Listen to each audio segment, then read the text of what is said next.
I'm available 24/7 to help solve issues. Right. Call me 3 a.m. on a Sunday morning, I don't care. A cross-pollination of Thomas Edison and Tony Stark, Elon Musk.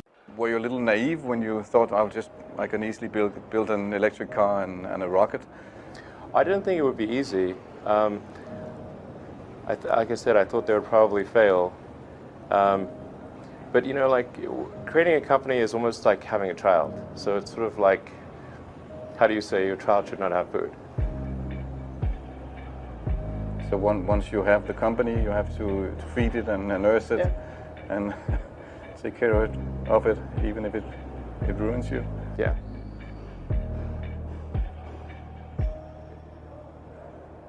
But suppose there were some tough times in 2008, end of 2008.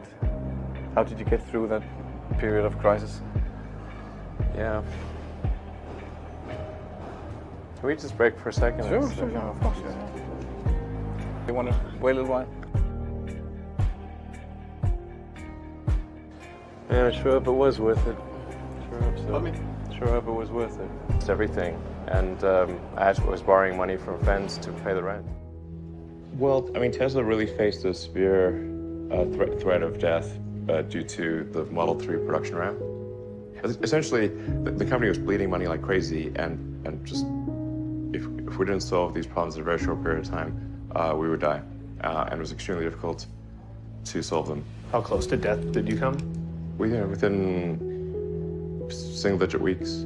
22 hours a day, or like what? How many I hours? was working, so 7 days a week, sleeping in the factory. I worked in the paint shop, general assembly, body shop. Do you ever worry about yourself imploding? Like it's just too much? Absolutely. No one should put this many hours into work. This is not good. People should not work this hard. They should not do this. It's very painful. Painful in what sense? It hurts my brain and my heart. Where do you come up with your best ideas? Are you on vacation, or are you kind of just like in the middle of the night you wake up and start drawing things down? Or You know, sounds really cliche, but like the shower is probably like wake up and go to shower in the morning. And I think actually what's really happened is kind of stuff is percolated in the subconscious. Right. And it's not really occurring in the shower, but you're kind of getting the results of last night's, computation, basically. Right. Whatever area that you get into, given that, even if you're the best, there's always a chance of failure.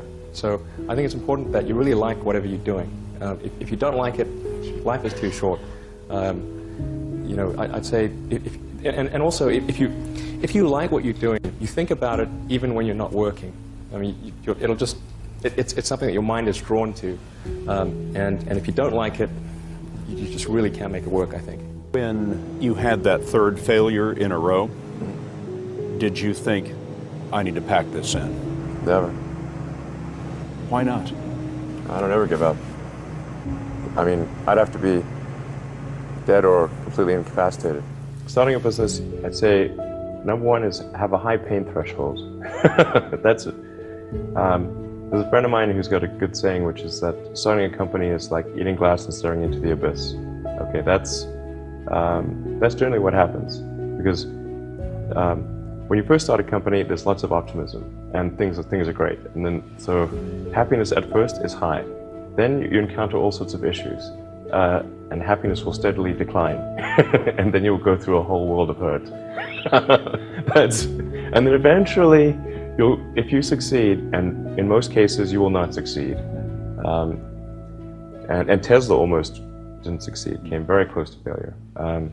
Then if you succeed, then after a long time you will finally get back to happiness. I think too is you've got to make sure that whatever you're doing is a great product or service. It has to be really great. And I go back to what I was saying earlier, where if you're a new company, I mean, unless it's like some new industry or new market if it's an untapped market, then you have more ability to, the standard is lower for your product or service. But if you're entering anything where there's an existing marketplace against large entrenched competitors, then your product or service needs to be much better than theirs. It can't be a little bit better, because then you put yourself in the shoes of the consumer and they say, why would you buy it as a consumer? You're always going to buy the trusted brand unless there's a big difference.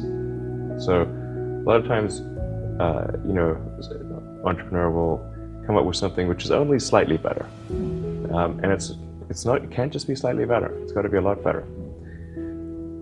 Number 3, I'd say, is constantly seek criticism.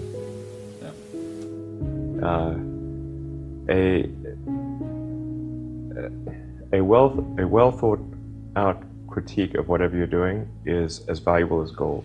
And you should seek that from everyone you can, but particularly your friends. Usually your friends know what's wrong, but they don't want to tell you because they don't want to hurt you. So lift you up, sort of. yeah. So they'll say, oh, I wouldn't encourage my friend, so I'm not going to tell him what I think is wrong with this product. Yeah. It doesn't mean your friends are right, but very often they are right. And you at least want to listen very carefully to what they say. And to everyone, if you're looking for, basically, you should take the approach that you're wrong. You know, that you, the entrepreneur, are wrong. Your goal is to be less wrong.